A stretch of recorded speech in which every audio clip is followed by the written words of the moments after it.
Setiap hari di Istana Bogor, Presiden Jokowi ternyata menerima laporan rahasia atau laporan intelijen terkait perkembangan terbaru dinamika politik, ekonomi, sosial, hingga keamanan.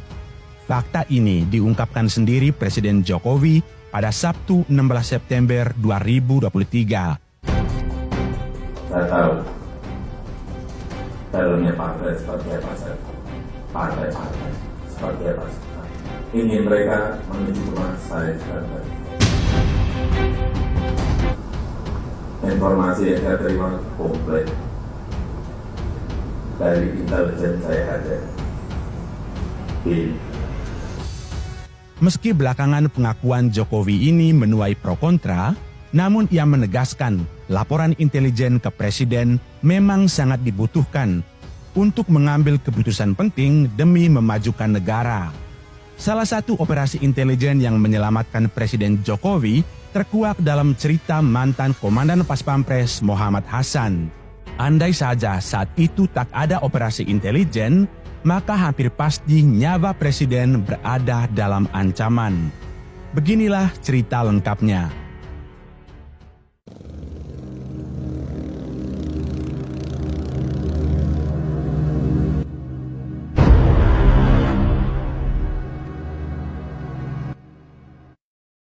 Komandan Pas Pampres yang juga ex-komandan Kopassus ke-32, Muhammad Hasan, tampak was-was.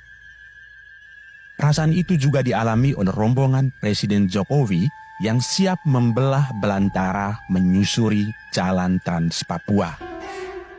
Meski sudah diwanti-wanti akan situasi keamanan yang kurang kondusif di daerah itu, Presiden Jokowi tetap ngotot untuk meninjau jalan itu menggunakan motor trail. Hasan yang besar dari Korps Komando Pasukan Khusus atau Kopassus mengerti bahwa jalur yang ia lalui bersama Jokowi merupakan jalur rawan akan Tentara Pembebasan Nasional Papua Barat, Organisasi Papua Merdeka.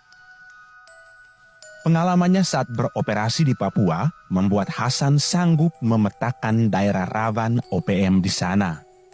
Situasi inilah yang membuatnya was-was dan sedikit cemas akan keselamatan Presiden Jokowi. Saya mengendarai kendaraan motor trail dengan Pak Jokowi dari Bamena ke Habema. Dan saya tahulah daerah itu karena saya pernah bertugas di Papua dan sangat rawan, kata Hasan dalam acara peluncuran buku berjudul Menjaga Jokowi, Menjaga Nusantara pada Rabu 26 Juli 2023 petang. Namun meski sudah diperingatkan akan bahaya yang akan terjadi, Presiden Jokowi sudah bertekad bulat. Dia menaiki motor trail berwarna hitam dengan plat nomor RI1. Saya hanya ingin pastikan jalan yang dibangun benar-benar ada. Jangan sampai hanya di groundbreaking jalannya nggak ada, kata Jokowi kepada ex-Kapolri Tito Karnavian dan ex-Panglima TNI Gatot Nurmantio. Apa yang ditakuti Komandan Pas Pampres itu pun terjadi. Jokowi memakai helm dan jaket berwarna coklat lalu menghidupkan mesin motornya. Hari bersejarah itu tepat pada Rabu 10 Mei 2017 lalu. Kepala negara pun mengendarai motor trail berjenis Kawasaki menyusuri jalan sepanjang 7 km yang tengah dibangun. Namun Hasan menuturkan, Jokowi yakin dengan pengamanan Pas Pampres. Bapak yakin dengan kami. Akhirnya kegiatan terlaksana dengan baik dan berjalan lancar. Walaupun kami was-wasnya sampai ke ubun-ubun, tutur ex-komandan Jenderal Kopassus itu.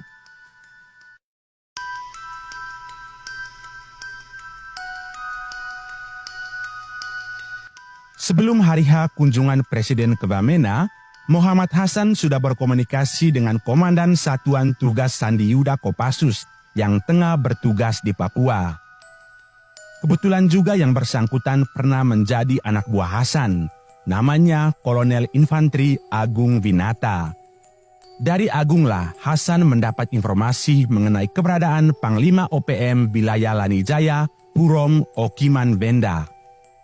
Gerakan terakhir kelompok ini diantaranya menghadang aparat keamanan di distrik Tiom Lanijaya. Kepada Kolonel Agung, Hasan meminta agar anggota Satgas Kopassus di Lanijaya dan Bamena melakukan penggalangan kepada kelompok Purom Okiman Wenda. Diharapkan mereka tidak melakukan gerakan selama kunjungan Presiden di wilayah Jayapijaya.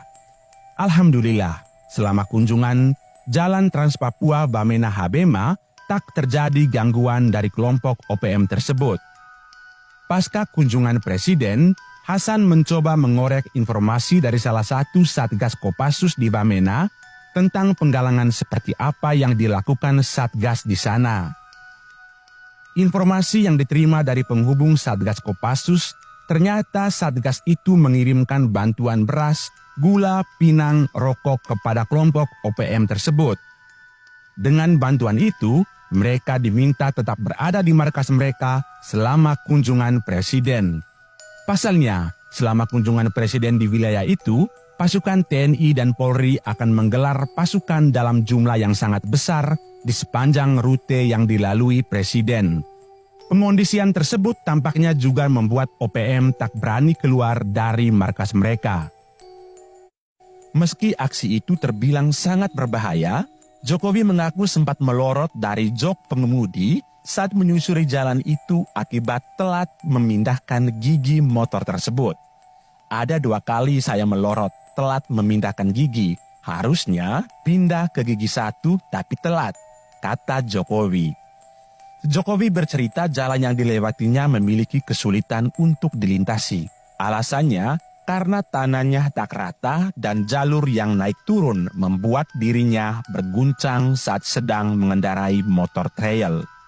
Ketika ditanyakan apakah dirinya memakai rompi anti peluru, Jokowi menyatakan dirinya tak memakai rompi anti peluru saat mengendarai motor trail. Padahal menurut dia, jalur tersebut merupakan jalur yang biasa dilalui organisasi Papua Merdeka. Tiap 100 meter ada yang menjaga, jadi aman, ujar Jokowi. Sedangkan Ibu Iriana, kata Jokowi, mengikutinya di belakang iring-iringan sepeda motor dengan menaiki mobil. Menurut Jokowi, jalur Trans Papua harus dibangun oleh TNI. Sebabnya, karena jalur itu rawan oleh kelompok OPM sehingga memang harus dibangun oleh TNI. Keterlibatan TNI ini memang dirasa sangat diperlukan.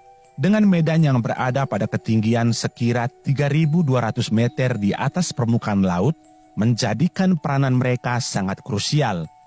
Adapun ruas jalan yang disusuri oleh Presiden beserta rombongan merupakan salah satu ruas dari sekitar 4.300 km Trans Papua yang sedang dalam proses pembangunan kala itu. Panjang 3.800 km sudah berhasil dibuka oleh TNI dan saat ini seluruh ruas jalan sudah terbuka dan dapat dilalui.